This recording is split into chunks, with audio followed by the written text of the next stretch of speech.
الدرس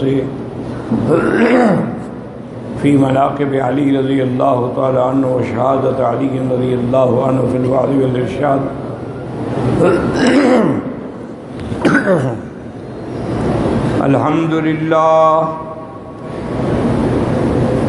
الحمد للہ وکفا والصلاة والسلام علی خاتم الانبیاء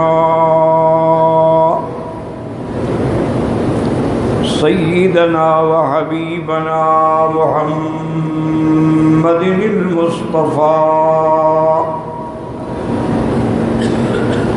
وعلى آلہ المجتبى واصحابہ النجباء.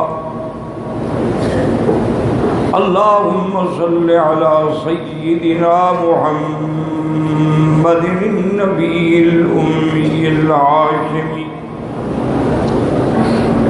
وعلى آله وأصحابه نجوم الهدى. أما بعد فقد قال الله تبارك وتعالى في القرآن المجيد والفرقان الحميد.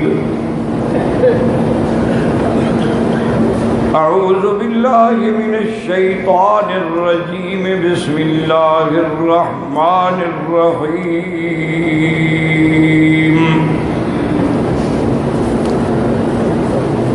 ويطعمون الطعام على حبه مسكينا ويتيما وأسيرا إنما نطعمكم لوجه الله لا نريد منكم جزاء ولا شكورا. قال النبي صلى الله عليه وسلم اما ترضى يا علي انت مني بمنزلة هارون من موسى الا لا نبي بعدي او كما قال النبي صلى الله عليه وسلم. صدق الله العلي العظيم وصدق رسوله النبي الكريم ونحن على ذلك لمن الشاهدين ومن الشاكرين والحمد لله رب العالمين. رب اشرح لي صدري ويسر لي أمري واحلل عقدة من لساني يفقهوا قولي. سبحانك لا علم لنا إلا ما علمتنا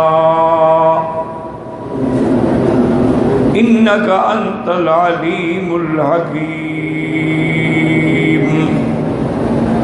برادران اسلام، واجب الاحترام بزرگوں، دوستوں، بھائیوں، عزیز نوجوانوں، اللہ تبارک و تعالیٰ کے کلام مقدس میں سے چند آیات مبارکہ اور آقا انعامدار حبیب کبریا سیدنا محمد مصطفیٰ صلی اللہ علیہ وعلی آلہ واصحابہ وسلم تسلیما کثیرا کثیرا کے فرامین مبارکہ میں سے ایک حدیث تلاوت کی ہے. دعا فرمائیں کہ اللہ تعالیٰ اس عاجز کو صحت عافیت کاملہ دائمہ اور حق بات بیان کرنے کی توفیق عطا فرمائیں. آپ کو سننے سمجھنے کی، ہم سب کو حق پر چلنے کی توفیق عطا فرمائیں. تمام آنے والوں کی حاضری، حج، عبادات، زیارات، خیرات، صدقات منظور و مقبول فرمائیں. سابقہ دروس میں نے خلفاء راشدین رضوان اللہ علیہم اجمعین میں سے سیدنا ابی بکر رضی اللہ تعالی عنہ، سیدنا عمر رضی اللہ تعالی عنہ، سیدنا عثمان رضی اللہ تعالی عنہ کے بارے میں اختصار کے ساتھ بیان کیا۔ آج کے درس میں جو میں نے آیت پڑھی ہے وہ سیدنا علی رضی اللہ تعالیٰ عنہ کے بارے میں۔ سیدنا علی رضی اللہ تعالیٰ عنہ رابع الخلفاء، داماد نبی محمد مصطفیٰ صلی اللہ علیہ وعلی آلہ واصحابہ وسلم تسلیما کثیرا کثیرا۔ آپ خلفائے راشدین میں ہیں اور حضور صلی اللہ علیہ وسلم کے داماد ہیں، اور آپ کی سب سے پیاری بیٹی سیدہ فاطمہ الزہرا رضی اللہ تعالی عنہا کے شوہر ہیں۔ سیدنا علی رضی اللہ تعالی عنہ، آپ علی ابن ابی طالب ہیں۔ آپ کے والد کا نام عبد العزہ ہے، یہ ابو طالب کنیت ہے ان کی، اور اسی کنیت سے وہ مشہور تھے۔ اور آپ کی والدہ جو ہیں وہ فاطمہ بنت اسد ہیں رضی اللہ عنہا، اور حضرت علی نجیب الطرفین ہیں، یعنی والد بھی ہاشمی ہیں، ماں بھی ہاشمی ہیں۔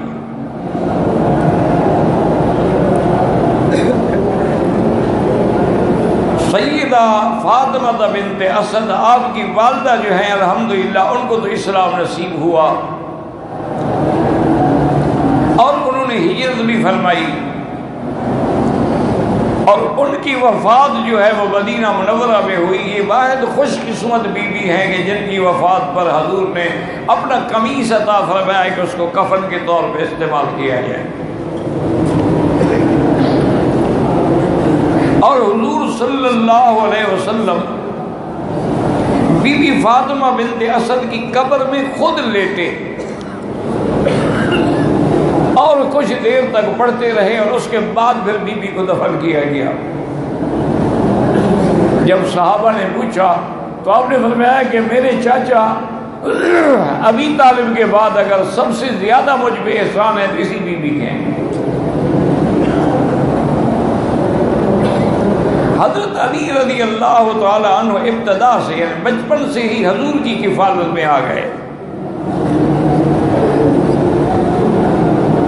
حضرت جعفر جو تھے وہ عباس کی کفالت میں، اور حضرت علی حضور کی کفالت میں، اور حضرت علی رضی اللہ تعالی عنہ کی عمر اس وقت 10 سال تھی جب آپ اسلام لائے۔ اسی لیے علماء اور محدثین نے تمام حدیثوں کو جمع کیا کہ عورتوں میں سب سے اول اسلام لانے والی سیدہ خدیجہ ہے رضی اللہ عنہا، اور بڑی عمر کے لوگوں میں سب سے پہلے اسلام لانے والے حضرت ابو بکر ہیں رضی اللہ عنہ،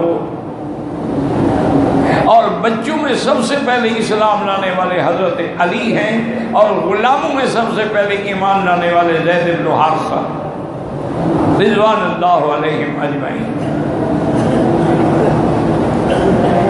حضرت علی رضی اللہ تعالی عنہ بطل من ابطال الاسلام تھے۔ حضرت علی رضی اللہ تعالی عنہ حضور کے اتنے قریب تھے کہ جب ہجرت کے بعد اور ہجرت کے جانے کے لیے وقت آیا تو حضور نے حضرت علی کو فرمایا کہ علی میرے بستر پہ تم نے سونا ہے اور میری چادر اوڑھ کے سونا ہے، تاکہ دشمن جو باہر گھر کے گھیرا ڈال چکے ہیں 60 نوجوان مسلح تلواروں کے ساتھ آپ کے گھر کے باہر کھڑے تھے، یعنی اس وقت حضور کے بستر پہ سونا موت کے بستر پہ سونا ہے۔ اور حضور نے تمام امانتیں جو تھی آپ کے پاس کفار مکہ کی وہ حضرت علی کے سپرد کی، اور فرمایا کہ کل تم یہ تمام امانتیں جو ہیں جن لوگوں کی ہیں سب کے نام لکھے ہیں ان سب کو پہنچا دیں۔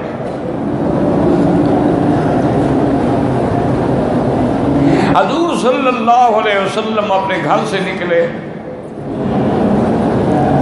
اور آپ نے نیچے سے مٹی اٹھائی ہاتھ میں، سورۃ یاسین کی ابتدائی آیات بھی پڑھی اور اس کے بعد پھینکی، شاہت الوجوہ شاہت الوجوہ شاہت الوجوہ، تم کافروں کے منہ اللہ اندھے کر دے۔ اللہ کی شان ہے کہ وہ مٹی جو تھی تمام، حالانکہ گھر کے باہر انہوں نے گول گھیرا کرتا، حضور نے تو ایک طرف مٹی پھینکی تھی، لیکن یہ بھی بڑا معجزہ تھا کہ اللہ نے فرمایا وَمَا رَمَيْتَ إِذْ رَمَيْتَ وَلَٰكِنَّ اللَّهَ رَمَىٰ، میرے محبوب آپ نے مٹی پھینکی لیکن پہنچائی تو ہم نے۔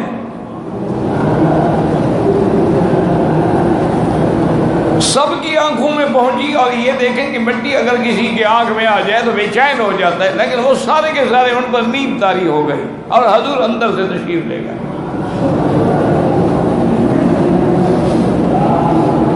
جب انہیں تھوڑا سا ہوش آیا، انہوں نے کہا کافی دیر ہو گئی ہے اور حضور پاک ابھی تک باہر نہیں آئے، تو انہوں نے دیوار سے اور دروازے کے درز سے جھانکا تو دیکھا، انہوں نے کہا حضور تو سو گئے۔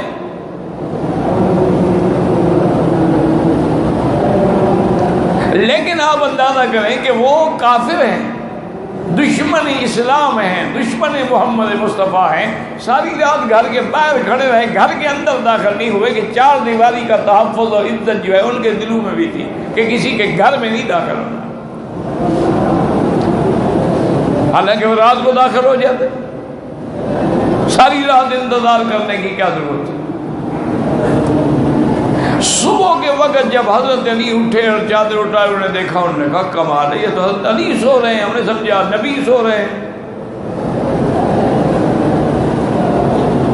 یہ اللہ کی شان ہے، اللہ نے سب کو اپنے اپنے مقام پہ عزت و عظمت عطا فرمائی ہے کہ مکے والوں کی امانتیں حضرت علی کے سپرد ہیں اور اللہ کی امانت ابو بکر کے سپرد ہے۔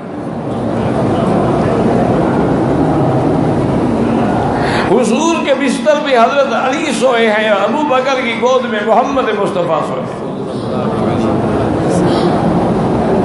رضوان اللہ علیہم اجمعین۔ حضرت علی نے سب کو امانتیں پہنچائیں اور اس کے بعد آپ مدینہ پہنچ گئے۔ حضور صلی اللہ علیہ وسلم نے یہ حل کیا کہ بھی اب جو مہاجرین مکے سے آئے ہیں ان کے پاس تو کچھ بھی نہیں ہے، وہ تو مہاجر ہیں، ہجرت کر کے آنے والے ہیں۔ تو حضور نے انصار کو بلایا، مدینے والوں کو، اور فرمایا بھائی ایک آدمی بوجھ برداشت نہیں کر سکتا ہے، میں چاہتا ہوں کہ تمہارے درمیان میں مواخات ہو جائے، لہذا ہر آدمی کا ایک ایک حضور بھائی بنا دے گا، یہ تیرا بھائی، یہ تیرا بھائی، یہ تیرا بھائی۔ تمام مہاجرین جو تھے وہ انصار کے بھائی بن گئے، اور انصار نے بھی نصرت کی وہ مثال پیش کی جو دنیا میں کوئی عالم آج تک پیش نہیں کر سکا۔ وہ بھائیوں کو گھر لے گئے، انہوں نے کہا کہ دیکھو یہ میرا باغ ہے، اس میں 10 کھجوریں ہیں، 5 تمہاری 5 میری، یہ میرے 2 کمرے ہیں، 1 کمرہ میرا 1 کمرہ تیرا، تمہارا بھائی ہے اب، اور دیکھو یہ میری 2 بیویاں، ایک کو میں طلاق دیتا ہوں تم شادی کر لو، حضور نے تمہیں میرا بھائی بنایا ہے۔ لیکن مہاجر بھی تو خوددار تھے نا، انہوں نے کہا کہ اللہ تم لوگوں کو برکت دے، رزق میں بھی، مال میں بھی، حد اولاد میں بھی، بس آپ ہمیں کچھ رسیاں وسیاں، کوئی کلہڑا شلہڑا ایسا انتظام کر دیں، ہم لکڑیاں کاٹ کے لائیں گے بیچیں گے، آپ کوئی ہمارا غم نہ کریں، ہم آپ پر بوجھ نہیں بنیں گے، ہم آپ کے بھائی ہیں۔ حضرت علی رضی اللہ تعالیٰ عنہ کو پتہ لگا کہ حضور نے مواخات کر دی، سب کے بھائی بنا دیے، لیکن میرا بھائی تو کوئی نہیں بنایا۔ تو حضرت علی آئے اور بڑے تیز طبیعت کے ساتھ آ کے حضور کے دربار میں بولے یا رسول اللہ آخیت بین المہاجرین والانصار الا انا، سب کو آپ نے بھائی بنا دیا اور میں؟ آپ نے فرمایا یا علی انت اخی فی الدنیا والآخرہ، تم میرے بھائی ہو دنیا میں اور آخرت میں، میں تمہارا بھائی۔ یہ مقام جو تھا حضرت علی رضی اللہ تعالیٰ عنہ کو ملا کہ حضور نے اپنا بھائی بنایا، اور حضور صلی اللہ علیہ وسلم نے آپ کو یمن کی طرف حاکم بنا کے بھیجا تو حضرت علی نے عرض کیا کہ یا رسول اللہ میں کم سن ہوں، جوان ہوں، اور میں نے کبھی کوئی فیصلے نہیں کیے، تو اگر میں یمن میں گورنر بن کے جاؤں گا تو میرے پاس آئیں گے، فیصلوں کے لیے آئیں گے، جھگڑے آئیں گے، تو میں کیسے ان کے فیصلے کروں گا؟ حضور صلی اللہ علیہ وسلم نے اپنا ہاتھ رکھا اور فرمایا ان اللہ یثبت قلبک ویشرح صدرک ویسدد لسانک، فرمایا علی اللہ تبارک و تعالیٰ تیرے سینے کو کھول دیں گے، تیری زبان کو حق پہ چلائیں گے اور تیرے فیصلوں کو حق پہ چلائیں گے۔ ہم بھی فرماتے ہیں کہ حضور کی دعا کے بعد الحمدللہ مجھے زندگی میں کسی فیصلے میں کوئی مشکل پیش ہی نہیں آئی، جب کوئی مقدمہ آتا میں فوراً فیصلہ کر دیتا۔ اللہ نے اتنا آپ کو فہم عطا فرمائی کہ ایک دفعہ حضرت عمر رضی اللہ تعالیٰ عنہ بیٹھے تھے کہ حضرت حذیفہ بن الیمان رضی اللہ عنہ صاحب سر رسول اللہ، یہ وہ صحابی ہیں جو حضور کے رازدان کہلاتے تھے۔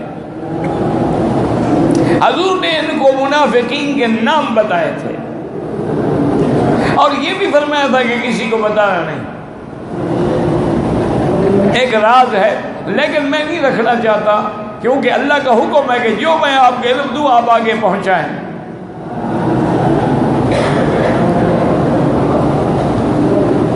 حضرت حذیفہ آئے اور سیدنا عمر رضی اللہ عنہ نے پوچھا کہ حذیفہ کیا حال ہے تمہارا؟ انہوں نے کہا کیا پوچھتے ہو امیر المومنین، میں فتنے سے محبت کرتا ہوں اور حق کو مکروہ سمجھتا ہوں، اور جو چیز پیدا نہیں ہوئی اس پر میرا ایمان ہے، اور جو چیز دیکھی نہیں میں اس کو مانتا ہوں، اور بغیر درود بغیر وضو کے میں نماز صلاۃ پڑھتا ہوں، اور میرے پاس جو کچھ ہے وہ تو خدا کے پاس بھی نہیں ہے۔ وہ تو کہہ کے چلے گئے۔ حضرت عمر حیران ہو گیا، انہوں نے کہا کیا کہہ گیا؟ بڑے پریشان بیٹھے تھے۔ عمر ربی علی، حضرت علی گزرے، انہوں نے کہا کہ علی میں تو بڑا پریشان ہوں۔ کہا کیا بات ہے؟ انہوں نے کہا حذیفہ کہتے ہیں کہ میں فتنے سے محبت کرتا ہوں، حق سے کراہت کرتا ہوں، جو تخلیق نہیں ہوئی اس کو مانتا ہوں، جو دیکھا نہیں ہے اس کو یقین رکھتا ہوں، اور بغیر وضو کے میں صلاۃ پڑھتا ہوں، اور جو کچھ میرے پاس ہے خدا کے پاس بھی نہیں ہے۔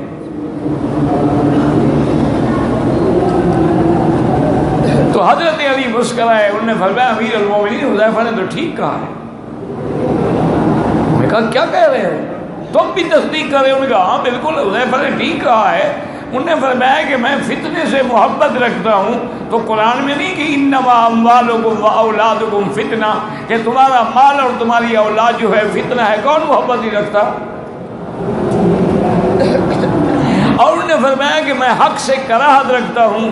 اللہ نے موت کو فرمایا کہ ان ھذا لہو حق الیقین، تو موت سے کون کراہت نہیں رکھتا؟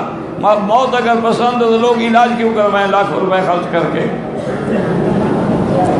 انہوں نے کہا یہ بات تو ٹھیک ہے۔ انہوں نے کہا جو تخلیق نہیں، انہوں نے کہا اللہ کا کلام تخلیق مخلوق تو نہیں ہے نا، وہ تو اللہ کا کلام، اس پر ایمان ہے۔ انہوں نے کہا بن دیکھو، انہوں نے کہا خدا کو کسی نے دیکھا ہے؟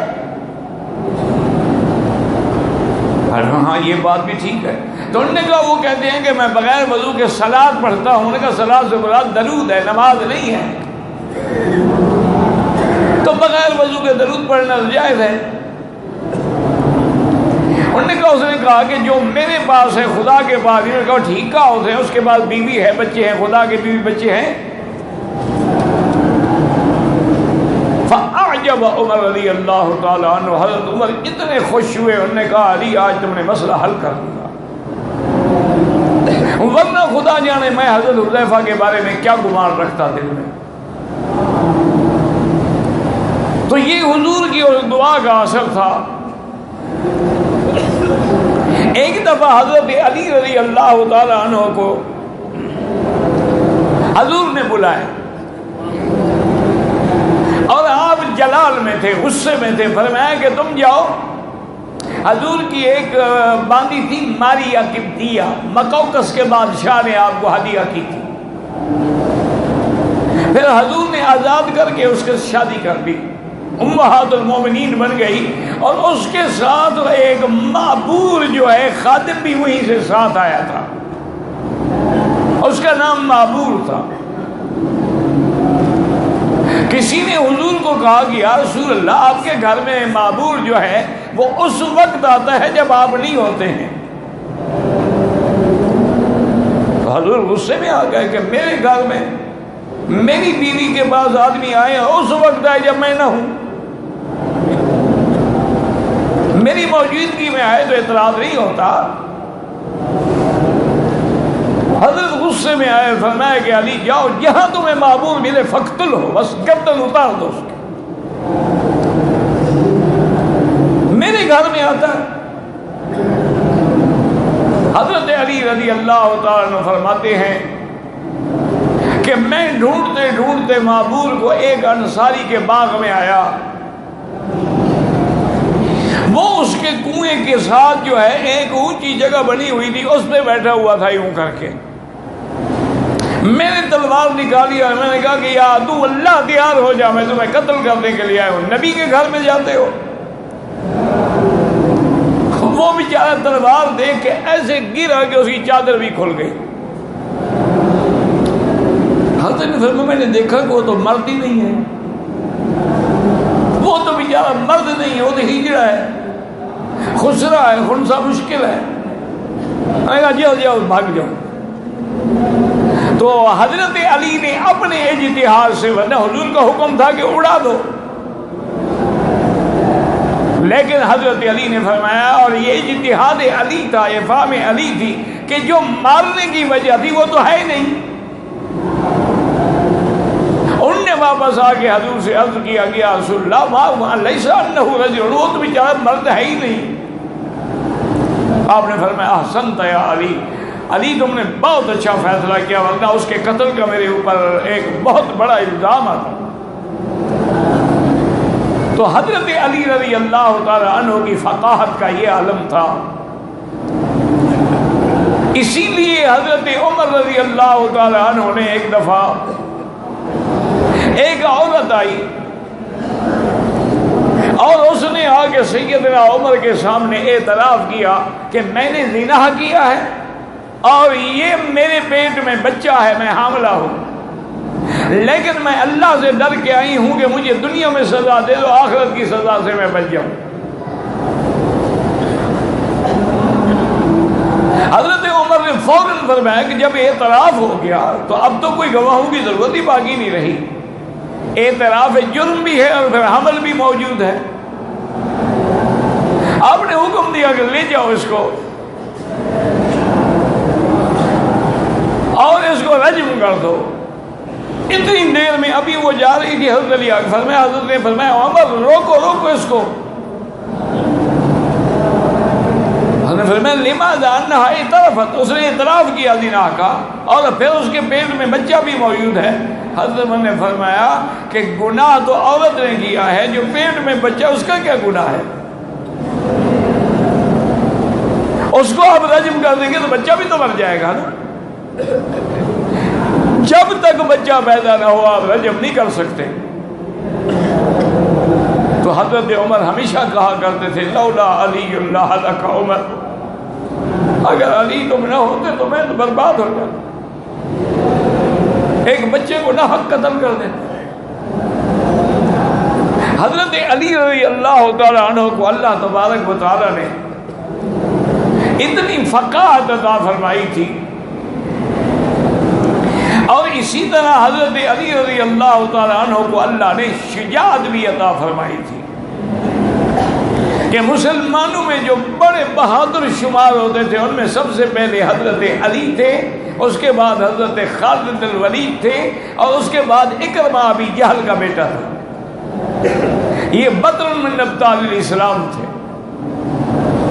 جب جنگ بدر ہوئی مسلمانوں کی اور کافروں کی صفیں آمنے سامنے ہو گئی تو پہلے دور میں یہ طریقہ ہوتا تھا کہ صفیں بن جاتی تھی اور ایک دوسرے کو حل من مبارز، کوئی ہے جو میرا مقابلہ کرے؟ تو کفار کی طرف سے عتبہ بن الولید اور شیبہ یہ لوگ میدان میں نکلے اور پکارنے لگے کہ کون ہے ہمارے مقابلے پہ آنے والا؟ انصار کے نوجوان مقابلے پہ نکلے، انہوں نے کہا ہم آپ سے نہیں لڑتے، آپ انصاری لوگ ہیں، آپ باغبان لوگ ہیں، آپ کاشتکار لوگ ہیں، آپ کو ہمارے مقابلے کے ہیں کہ ہم آپ سے لڑیں؟ ہمارا مقابلہ کر رہے ہیں تو مکے کا کوئی قریشی نکلے ہمارے مقابلے پر جو ہماری طرح سردار ہو۔ حضور نے ارشاد فرمایا تو حضرت علی نکلے۔ عتبہ بن الولید کو اپنی تلوار پہ بڑا ناز تھا اور وہ بڑا ہی معروف تھا، شاہ سوار بھی اور تلوار چلانے کا ماہر بھی۔ اس نے بڑے فن سے تلوار چلائی، لیکن جب ذوالفقار حیدر چمکی تو اس کی تلوار بھی اڑ گئی اور گردن بھی وہاں جا پڑی۔ تو جنگ بدر میں یعنی پہلی فتح جو نصیب ہوئی اس کا سبب بھی حضرت علی تھے رضی اللہ تعالی عنہ وارضاہ۔ اللہ نے آپ کو یہ شجاعت عطا فرمائی تھی۔ اور اسی طرح یہ تمام احادیث میں موجود ہے کہ جب جنگ خیبر ہوئی تو خیبر میں اصل میں کئی قلعے تھے، یہ بات نہیں کہ کوئی ایک قلعہ تھا، کئی قلعے تھے۔ یہودی جو ہے نا پیسے والے لوگ تھے، یہ ہر جگہ اپنے قلعے بنا کے رہتے تھے۔ مدینہ منورہ میں بھی بنی قریظہ اور بنی قینقاع اور بنو نذیر جو یہودیوں کے قبائل تھے ان کے بھی بڑے بڑے قلعے تھے، آج تک بھی ان کی لونگی دیواریں مدینہ منورہ میں موجود ہیں۔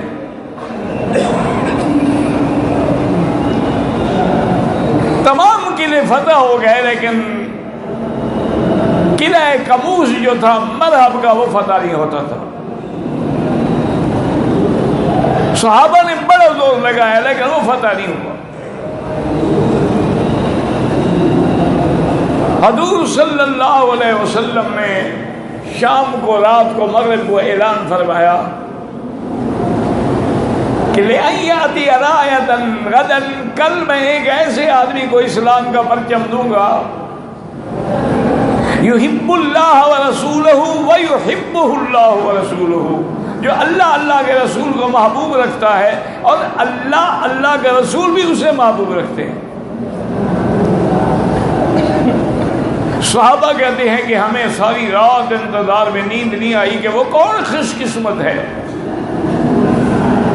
کل پرچم اسلام کس کو ملتا ہے۔ صبح کی نماز کے بعد جب حضور سلام پھیرا آپ نے تو آپ نے فرمایا این علی، علی کہاں ہے؟ تو صحابہ نے عرض کیا فی عینیہ رمد یا رسول اللہ صلی اللہ علیہ وسلم، حضرت علی کی آنکھوں میں تکلیف ہے، وہ خیمے میں ہے اور نماز بھی وہیں بیٹھ کے پڑھ رہے ہیں۔ حضور نے فرمایا فاتو بھی علی، لے آؤ علی کو۔ حضرت علی فرماتے ہیں مجھے حکم پہنچا، میں دو صحابہ کے کندھوں پہ ہاتھ رکھ کے، مجھے تو زمین نظر نہیں آتی تھی، آنکھوں میں اتنی تکلیف تھی۔ حضور کے قریب آیا، حضور نے فرمایا کہ علی میں نے فیصلہ کیا ہے کہ آج پرچم اسلام تمہیں دوں گا اور تم مرحب کے قلعے پہ حملہ کرو گے۔ حضرت نے عرض کیا، انہوں نے کہا سمیعنا واطعنا یا رسول اللہ، حضور میں تو حاضر ہوں لیکن فی عینی وجع، میری آنکھوں میں تو اتنی تکلیف ہے، مجھے آپ بھی نظر نہیں آ رہے، زمین بھی نظر نہیں آ رہی، میں لڑائی کیسے لڑوں گا؟ حضور نے فرمایا ادنو منی، میرے قریب ہو جا۔ حضرت علی قریب آئے، حضور نے اپنا لعاب مبارک جو ہے دونوں ہاتھوں سے، دونوں انگلیوں سے حضرت علی کی آنکھوں پہ پھیرا۔ حضرت علی فرماتے ہیں بس حضور کے لعاب لگنے کی دیر تھی، واللہ ما بی وجع، مجھے پھر تکلیف ہی نہیں ہوئی کبھی۔ حضرت علی نے پرچم اسلام لیا تو مرحب جو ان کا سب سے بڑا پہلوان بھی تھا، سردار بھی تھا، جس کا قلعہ بھی تھا، وہ بڑا جناب اکڑتا ہوا میدان میں آیا اور کہنے لگا خیبر جانتا ہے کہ انی انا مرحب ہوں، کہ مرحب میرا نام ہے۔ حضرت نے فرمایا کہ مرحب سمتنی امی حیدرہ، میری اماں نے بھی میرا نام حیدر رکھا تھا۔ مقابلہ ہوا اور 2-4 منٹ کے اندر حضرت علی نے اڑا کے رکھ دیا، اس کی خود بھی کٹ گئی، گردن بھی کٹ گئی، اور حضرت نے جا کے اس کے دروازے کو توڑا اور دروازے کو بھی ہاتھ پہ اٹھا لیا، اور خیبر کی فتح جو تھی وہ مکمل اور کامل ہو گئی۔ اس کا اعزاز جو ہے وہ بھی سیدنا علی رضی اللہ تعالیٰ عنہ کو ملا کہ آپ خیبر فتح کرنے کا ذریعہ بن گئے۔ اور اسی طرح یاد رکھیں کہ جب سب سے پہلے حج فرض ہوا ہے تو امیر الحج جو ہے وہ حضرت ابو بکر ہیں۔ حضور پہلے سال حج میں نہیں آئے، آپ نے حضرت ابو بکر کو بھیجا، اور کچھ دیر کے بعد آپ نے حضرت علی کو بلایا، فرمایا کہ علی تم بھی تیاری کرو۔ اس کی وجہ یہ ہے کہ اس زمانے میں یہ عادت تھی کہ اگر کوئی اہم اعلان ہوتا تھا تو یا بادشاہ خود کرے یا بادشاہ کا عزیز کرے، اس لیے فرمایا کہ ابو بکر کی بات نہیں مانے کہ تم جاؤ، اور پھر اس بات کا خیال رکھنا اللہ تدع تمثالا الا مسختہ ولا قبرا مشرفا الا سویتہ، کہ کوئی بت، کوئی تصویر سب کو مٹا دینا، اور جو بڑی بڑی اونچی قبریں بنی ہوئی ان سب کو توڑ کے بھی زمین مٹی کے برابر کر دینا، اور مکے میں بھی اور مینا میں بھی اعلان کر دینا کہ انما المشرکون نجس، کہ مشرک پلید ہیں، فلا یقربوا المسجد الحرام بعد عامہم ھذا، اس سال کے بعد ان کو کوئی حق نہیں کہ وہ اللہ کے حرم میں داخل ہوں۔ یہ اعلان بھی تم نے کرنا ہے۔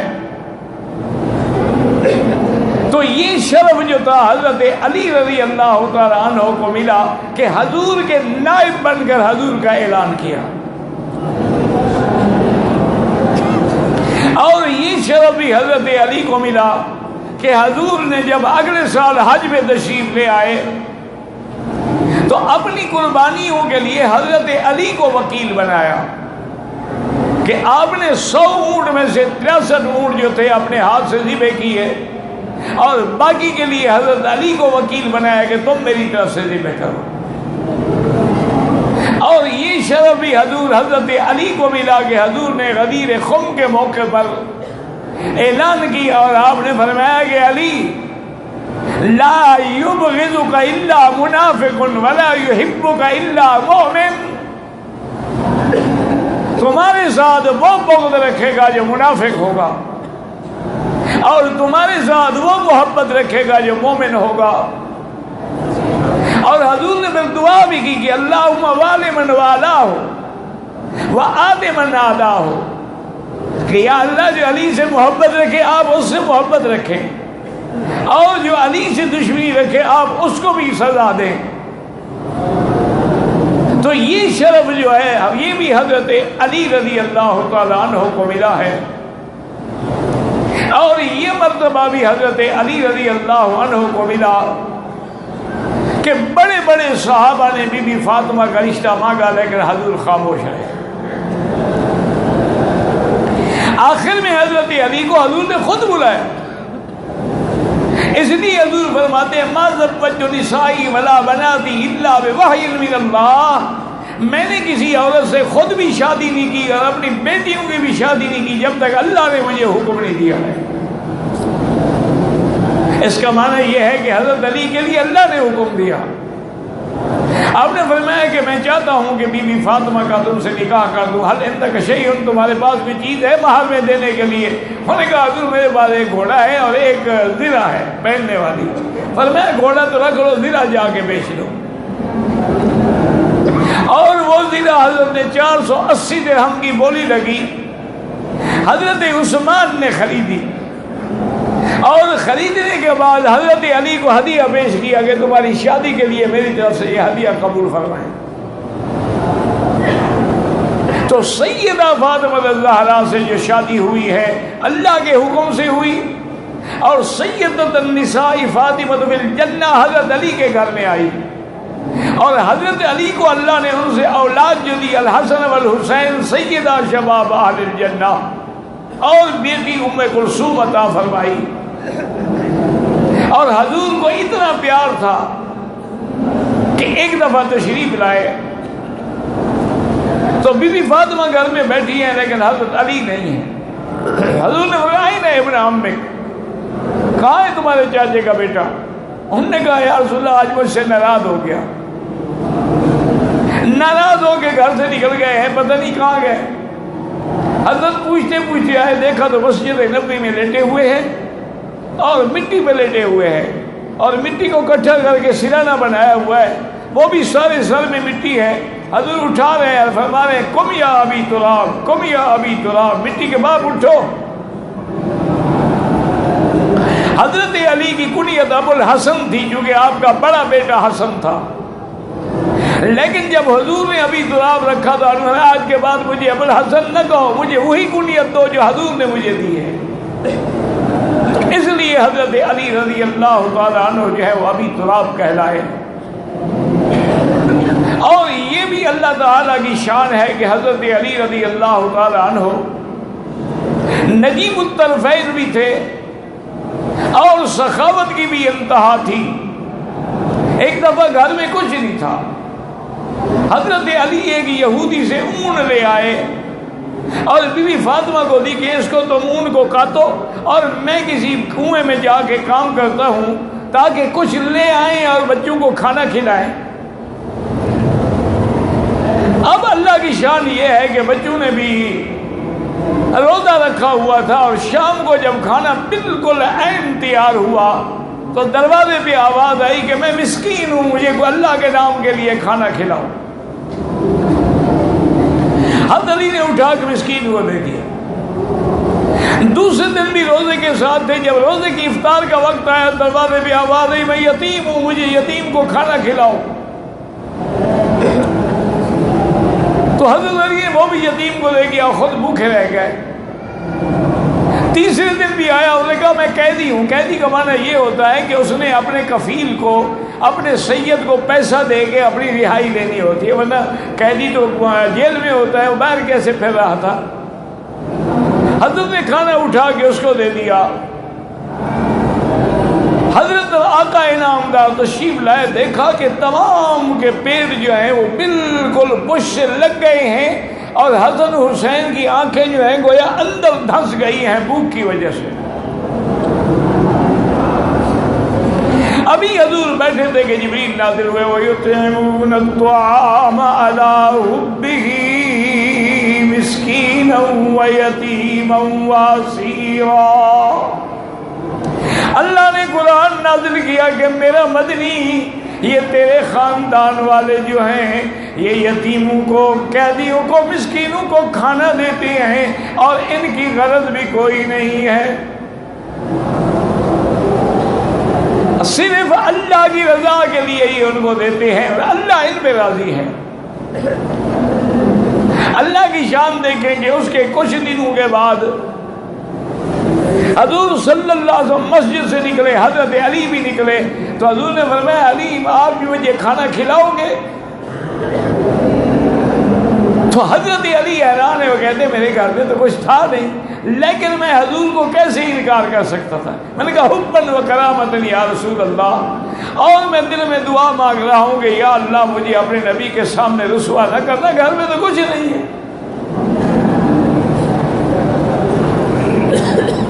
گھر میں جب تشریف لاتے ہیں تو کھانے کی خوشبوئیں آ رہی ہیں، اور مختلف کھانوں کی خوشبو ہے۔ بی بی فاطمہ نے دسترخوان لگایا اور برتن بھرے ہوئے کھانے کے آگے رکھے۔ حضرت نے پوچھا یہ کیا ہے؟ انہوں نے کہا مجھے تو کچھ پتہ نہیں، میں نماز پڑھ رہی تھی، برتن اللہ کی طرف سے بھر گئے ہیں۔ حضور صلی اللہ علیہ وسلم نے فرمایا علی حیران کیوں ہوتے ہو؟ ھذا من عند اللہ، یہ اللہ کی طرف سے ہے، تم نے جو مسکینوں کو دے دیا اور بچوں کو بھوکا رکھا، آج اللہ نے تمہارے لیے کھانے بھجوائے ہیں، اور ان اللہ یرزق من یشاء بغیر حساب۔ تو تو سیدنا علی رضی اللہ تعالی عنہ کو یہ مقام بھی ملا. اور اسی طرح یاد رکھیں کہ سیدنا علی رضی اللہ تعالی عنہ حضور صلی اللہ علیہ وسلم کی وفات کے بعد سب سے زیادہ قریب رہنے والے حضرت علی تھے. حضرت علی رضی اللہ تعالی عنہ آپ کے غسل، تجہیز، تکفین میں شریک ہوئے. اسی وجہ سے لیٹ ہو کے حضرت ابو بکر کی خلافت کے موقع پہ بیعت نہ کر سکے. اس لیے آپ نے بعد میں 2 دن کے بعد بیعت کی. حضرت علی رضی اللہ تعالی عنہ حضرت ابو بکر کے بھی آپ مشیر رہے، وزیر رہے، حضرت عمر کے بھی وزیر و مشیر رہے، حضرت عثمان کے بھی وزیر و مشیر رہے. لیکن حضرت عثمان کی شہادت کے بعد جب آپ خلافت کی مسند کے بیٹھے تو آپ کے لیے بہت بڑے بڑے امتحان آ گئے کہ حضرت عائشہ صدیقہ نے اور عبداللہ ابن زبیر اور طلحہ نے مطالبہ کیا قصاص عثمان کا کہ عثمان مظلوم شہید ہوا، مدینے میں شہید ہوا اور حضور کا داماد ہے، ذی النورین ہے، اور اس کے قاتلوں سے قصاص بھی نہ لیا جائے. حضرت علی نے عرض کیا کہ امہات المومنین سے کہیں میں مجبور ہوں. وہ بلوائی جنہوں نے قتل کیا ابھی تک ان کا پورے مدینے پہ کنٹرول ہے. اگر میں ان کو پکڑتا ہوں تو میں نہیں پکڑ سکوں گا. آپ مجھے موقع دیں، مہلت دیں، میری حکومت، میری خلافت مستحکم ہو جائے تو میں سب سے پہلے عثمان کا بدلہ لوں گا.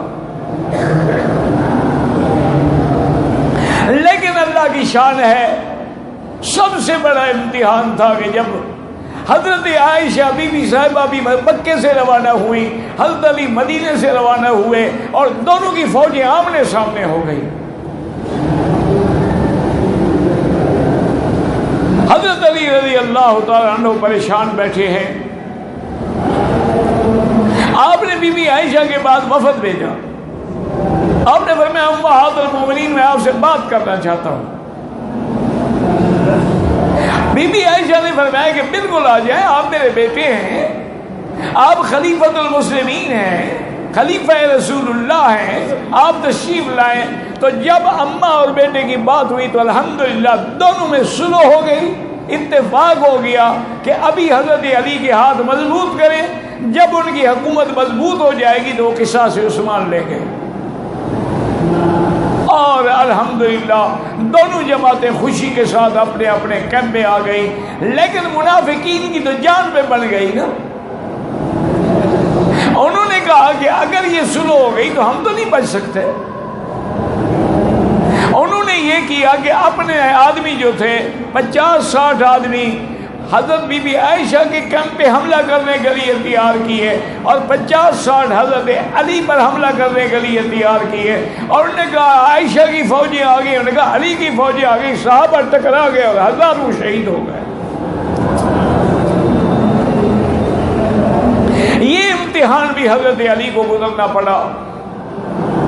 اللہ کی شان یہ ہے کہ سب سے پہلے حضرت علی آئے اور بی بی عائشہ کے حوض پہ آ کے کپڑا ڈالا اور کہا کہ اماں آپ بھی امتحان میں آ گئے. انہوں نے کہا میں نے تو حملہ نہیں کیا.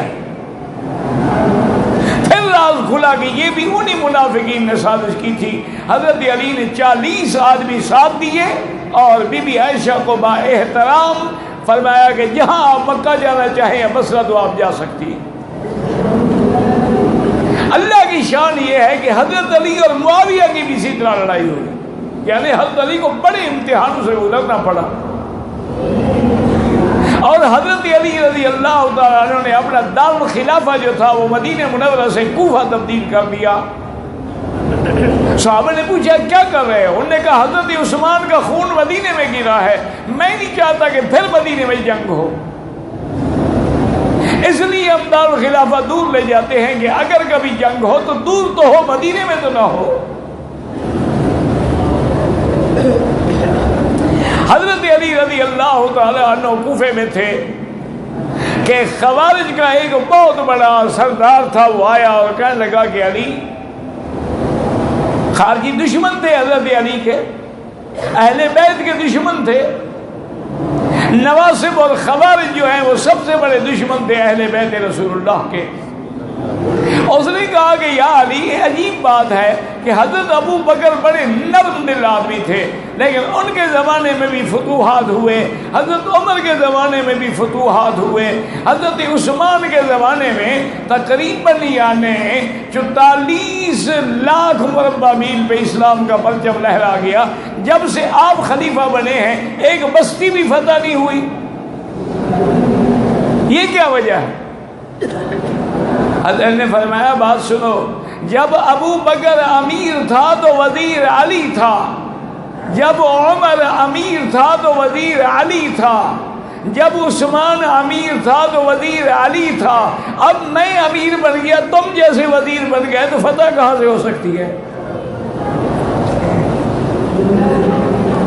اور اسی لیے یاد رکھے کہ خوارج نے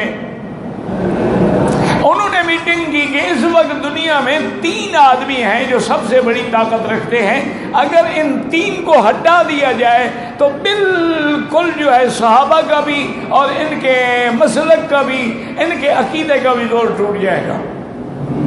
وہ 3 آدمی کون سے ہیں؟ حضرت علی، حضرت معاویہ، عمرو بن العاص گورنر مصر۔ اور حضرت علی اور حضرت معاویہ کی جب آپس میں اختلاف تھا تو روم کے بادشاہ نے ہرقل نے ارادہ کیا کہ مدینے پہ حملہ کر دو، کوفے میں، اور امیر معاویہ بھی شام میں ہے، مدینہ تو خالی ہے، تو اس نے کوفے پہ چڑھائی کا ارادہ کیا۔ حضرت علی کو پتہ لگا کہ روم کے بادشاہ نے مدینے پہ حملے کا ارادہ کیا، تو نے لکھا کہ یا کلب الروم، ایک روم کے کتے، اگر تم نے مدینے پہ چڑھائی کی تو میں معاویہ کا سپاہی بن کے لڑوں گا۔ اور حضرت معاویہ نے بھی یہی لفظ لکھے کہ یا کلب الروم، اے رومی کتے، اگر تم نے مدینے پہ چڑھائی کی میں علی کا سپاہی بنوں گا، ہمارے جھگڑے آپس کے ہیں۔ تو بہرحال انہوں نے 3 آدمیوں کو تیار کیا اور فیصلہ یہ ہوا کہ 17 رمضان المبارک میں صبح کی نماز کے وقت تینوں پہ حملہ کیا جائے اور تینوں طاقتیں جو ہے اسی دن شہید ہو جائیں۔ اور حضرت علی کے لیے عبد الرحمن بن ملجم المرادی نے کہا کہ میں قتل کروں گا۔ تو ایک قاتل جو تھا وہ مصر روانہ ہوا